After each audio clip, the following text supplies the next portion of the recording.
I had envisioned a life in this house, just my mother and me, until my husband Todd unexpectedly announced otherwise. The surprise left me in disbelief as he declared, "I'll handle all the monthly expenses, so I need you to leave," firmly raising her voice. I was taken aback and bewildered by their sudden decision. The motives behind their actions only became clearer when my mother-in-law completed the condominium contractor's name change. My name is Summer, and at 34 years old, I lead a busy life. My father, who ran a small-town workshop, bestowed this name upon me due to my birth during the summer season. While it may seem basic, it carries my late father's deep love. His polishing skills were renowned in the industry, and despite tough times, I cherished the moments playing in the workshop as a child. However, the workshop faced financial difficulties, leading to my father's tragic end in the back of the shop during my elementary school years. To shield me, my mother and I left town to start a discreet life elsewhere. Unfortunately, the years of hardship took a toll on my mother's health, and she passed away during my high school years. Despite the despair, I channeled the courage to face life head-on, driven by an inner passion to showcase my father's skills to future generations. Working tirelessly, I managed to graduate high school with scholarship support, juggling numerous part-time jobs to afford daily expenses while studying engineering at the local public university. During my university days, I encountered Todd, a friendly young man who recognized and admired my skills. Unlike many others, he never looked down on me for being a woman, fueling my determination. After graduating, we began living together, sharing our lives. Todd efficiently managed household chores, providing immense support, especially on busy workdays. 6 years later, at 28, I contemplated reviving my father's small-town workshop, with Todd wholeheartedly supporting my dream. As we discussed the possibility of marriage frequently over these 6 years, my lifelong dream seemed poised to become a reality. However, my primary focus was on rebuilding my father's workshop before considering marriage. Todd respected this wish and patiently waited. To raise funds, I opted for crowdfunding, leveraging my position as a female engineer. I incorporated the uniqueness of my story into the advertising campaign, aligning with the societal shift towards increased support for women.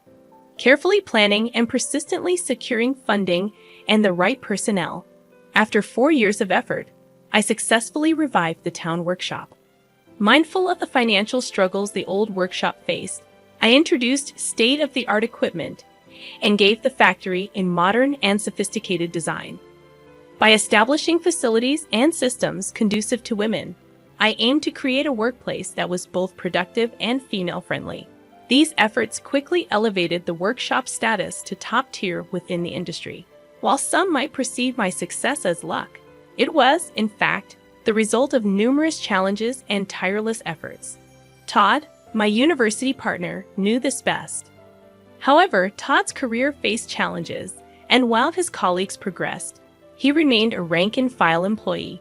Growing frustrated, he started expressing his dissatisfaction, saying coldly, "You're really lucky to have succeeded. There must be someone better for you than me, right?" I repeatedly reassured him that my success wouldn't have been possible without his unwavering support. I genuinely believed his involvement in my life and career was indispensable. To express my deep gratitude and love, I proposed marriage. I valued his special presence, pure and warm-hearted sensitivity, bringing happiness to my everyday life. Despite finding great comfort and solace in his presence, I began noticing changes in his heart over the 10 years since we became adults. My hope was to dispel his insecurities through marriage. Upon deciding to marry, we rushed to inform our families. Contrary to my expectations, Todd's family home was an old, decaying wooden house that raised concerns about its stability.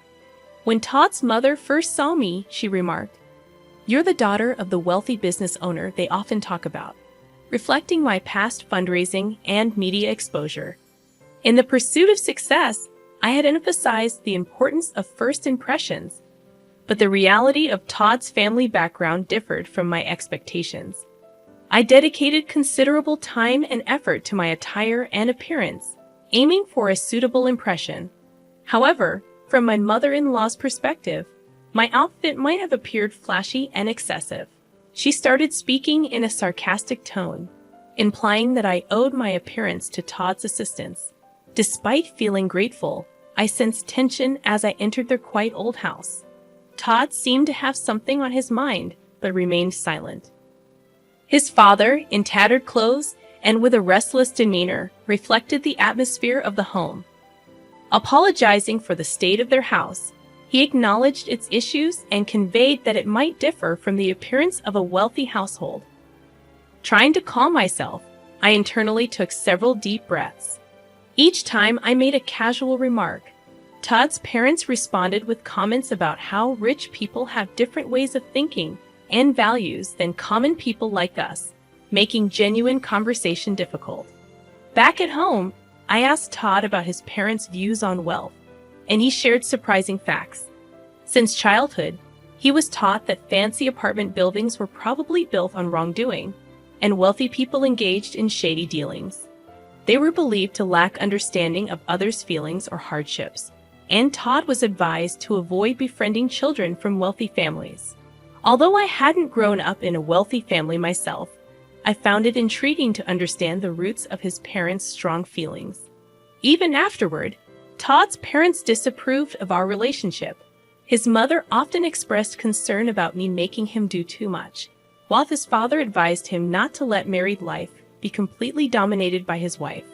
These sentiments seemed to contribute to Todd's declining self-esteem. Behind my successful career was a desire to fulfill my late father's dream, not a wish to look down on others or use them. Despite Todd previously discussing this with his parents, my social success left a lasting impression on them. Attempting to improve our relationship, I communicated and tried to understand them multiple times. However, no matter how much goodwill I showed, Todd's father approached me with bias, saying, "This is how rich people think." Their reactions gradually closed off my heart. Meanwhile, as Todd visited his family more frequently due to his father's deteriorating health, we started distancing ourselves, even though we were married and living together. About 2 years later, he suddenly announced that he had decided to quit his job because he was too busy with things at home. I was infuriated that Todd made such a significant decision without discussing it with me first. At that point, our relationship had deteriorated into a mere formality, lacking meaningful and sincere communication. He claimed to be busy with housework, but in reality, he frequently visited casinos and racetracks. When I confronted him about his actions, Todd dismissively suggested hiring a professional housekeeper, stating that he wasn't my servant, and we had enough money to cover the expense. His words left me deeply shocked and at a loss for a response. Around that time, Todd's father's health worsened, and he passed away. 2 months after receiving this news, my mother-in-law and Todd visited my house, and he unexpectedly declared, "I plan to live in this house with my mother, just the two of us." Taken aback by this sudden statement, I stood there speechless. Todd went on to say, "I will pay the monthly rent, so I want you to leave." Shocked by this demand, I could only ask, "Wait a minute, are you really able to pay the rent, Todd?" Instead of a reasonable response, my mother-in-law yelled at me, expressing her anger and stating that she couldn't forgive me for belittling them. Todd, dissatisfied, sighed deeply, proclaiming that he wouldn't tolerate being bossed around anymore and intended to live life on his terms. Surprised by their intense attitude, I momentarily lost my words. Reflecting on their past actions and words, I realized that dealing with them would be extremely challenging. I responded firmly, "I understand. I will leave this house next month." Unsatisfied, my mother-in-law pushed for an even quicker departure, demanding, "Can't you just get the hell out of here and leave next week?" I'm getting ready for my new life, and I've already arranged for my stuff to be delivered to my new house. Her abrupt demands puzzled me, considering I had just decided to leave. Unable to comprehend her reasoning or course of action, I hesitated. In response, my mother-in-law raised her voice even more, asserting, "Someone as wealthy as you should leave them moving to professionals, right?" She repeated a sarcastic phrase, implying that she viewed the wealthy as something special or different. Initially, I considered it proper for them to move to a new place since I was the one who contracted for the house. However, my mother-in-law continued to assert strongly, "This house belongs to Todd. No matter how much you earn, I won't allow you to hide that fact." Behind her words, I sensed a message that my higher income shouldn't make me feel superior to Todd. Looking at Todd's changed and gloomy expression, I questioned why I had invested so much time in such a person. In this unbearable situation, where living with them seemed insufferable, and I wanted to avoid sharing the same space, breathing the same air, I concluded that it was time to seriously consider divorce. Understood. This weekend, I'll proceed with the moving arrangements, handling all necessary document changes and procedures. When I responded in a soft tone, Todd and his mother exchanged glances, smirking triumphantly, as if a long battle had ended, and they had finally won. Immediately, I began searching for vacancies in apartments and condos, also looking for a reliable moving company amidst my busy days, including work-related business trips. Returning home, I found Todd deep in sleep, seemingly ignoring my existence. On the weekend, he calmly signed the divorce papers without displaying any emotion. Meanwhile, his mother was receiving explanations from the real estate agent about the rental agreement and signing the contract. I was particularly concerned about whether she truly understood the high rent of $66,000. After completing all the procedures, I found myself walking alone toward a new place, with a high-rise condo behind me. The new apartment, a one-bedroom with secure surroundings, was perfect for me living alone. During the move, I decided to discard many unnecessary things, clearing both my room and my mind for a fresh start. Decorating the space to my liking was an enjoyable time for me, gradually immersing myself in the new lifestyle. Thoughts of Todd and his family started to fade, although I couldn't completely erase them from my mind. Reflecting on the memories with Todd and the challenging times we had overcome together, I never imagined our relationship would end this way. Especially during our university days when we struggled financially, we supported each other's livelihood. The strain that developed over time was deep and immeasurable. However, I later came across shocking information when I coincidentally reunited with a university friend. She told me rumors of Todd flaunting around in city clubs. Also, a former neighbor from where I used to live mentioned seeing my ex-mother-in-law frequently entering and exiting a luxury foreign car. They described them wearing unfamiliar luxurious fur clothes and speaking completely differently than before. Hearing about their lavish lifestyle, I couldn't believe they'd once looked down on the wealthy. Particularly after I had distanced myself from that life, I saw how much they had transformed. Then, unexpectedly, 2 months later, I received a call from Todd. "I really need your help." His voice conveyed a level of desperation I had never heard before. I had not expected to hear from him in such a manner after our one-sided relationship ended. Actually, we'd gotten ourselves into some unexpected trouble. What exactly happened? Todd's response indicated that the events had begun 3 months prior. He was shocked to learn the astonishing truth through a call from his mother. "I hit the jackpot in the lottery. Can you believe $30 million? She had apparently been buying lottery tickets in the past, and this time, she had won an amount beyond her wildest dreams. Is that really true, or is it a joke?" Todd asked her to confirm. After checking the lottery numbers multiple times herself, the ex-mother-in-law assured, "There's no mistake. I've checked it over and over. We are so unbelievably rich now. Now we can face those upper-class people with no problem. Truly, God has blessed us." She spoke with elation, lifting her spirits. Moved by these words, Todd was in tears, and his mother added, "With this amazing stroke of luck, you can escape from that woman's clutches. Have you heard? She seems to be frolicking around with some young guy now. Such a woman should be kept at a distance." These words pushed Todd further, and his pent-up anger and frustration boiled over. "Now that we've acquired wealth, I won't be controlled by her. We won't have anything to do with her anymore," he declared with a trembling voice, informing me of our disconnection. It became evident that during these events, a common goal had emerged between them to completely exclude me. Subsequently, they began a lavish lifestyle in a downtown luxury condo, seemingly spending extravagantly every day. Todd used his savings liberally, and the ex-mother-in-law spent her late husband's inheritance without any reservations. Excited, they decided to go to the nearest bank to cash in the lottery ticket. However, at the bank, they faced a shocking truth. The lottery ticket they brought was from the previous year. Disbelief and dismay spread across their faces. It turned out the ex-mother-in-law had been comparing last year's lottery ticket with this year's winning numbers.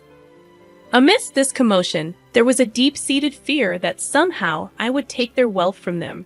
Surprised upon hearing their story, I was at a loss for words. "That's truly unfortunate and sad," I conveyed my sympathy. Just as I was about to end the call, Todd spoke up again, asking, "But we should have a right to alimony, right?" Continuing to claim without any basis, he added, "You were cheating, right? On that fact alone, we should be able to claim alimony." Explaining his situation, Todd felt stressed about the house and believed he had the right to demand alimony. However, it was clear in my memory that Todd had quit his job on his own accord. My emotions surged, and I couldn't tolerate such baseless claims. "I can't believe you would say such a thing, you sleazy man. Are you for real?" I raised my voice involuntarily. In this moment, my usual calm judgment and strong resilience frayed. Perhaps sensing my anger, I could feel Todd's surprise and confusion over the phone. "Truly, it's me who should be seeking alimony. You only think about yourself, heartlessly kicking me out always. That want-to-be-rich spiel, I heard it so many times. Why do you and your mother complain so much? I can't tolerate this attitude of just being jealous without making any effort." I continued with an emotional outburst. After my emotional outburst, there was a moment of silence. Then, I felt a sense of clarity and hung up the phone. Their mistake with the lottery ticket astounded me, but now it was none of my business. Whatever fate they met was irrelevant to me.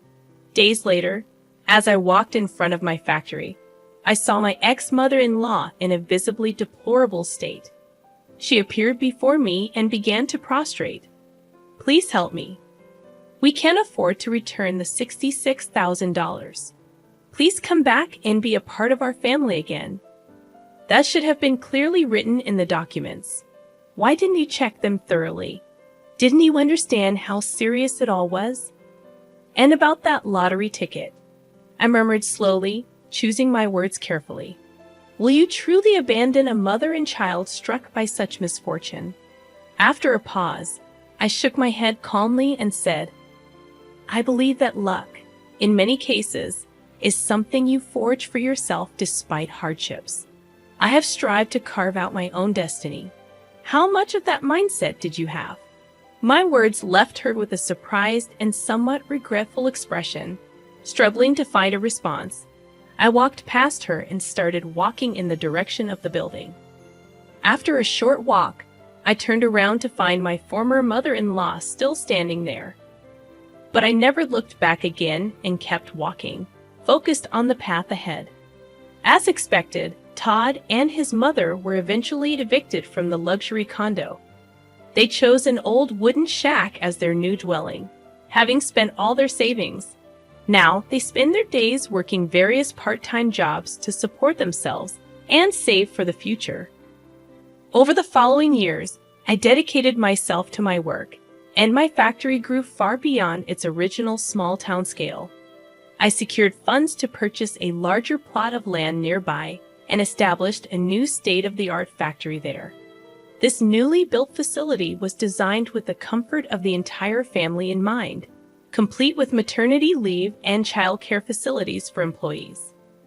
Although my parents were not able to witness this success in person, every time I see a smiling couple with their children visiting the factory, I remember myself as a child and feel a deep sense of relief and happiness at the sight of them.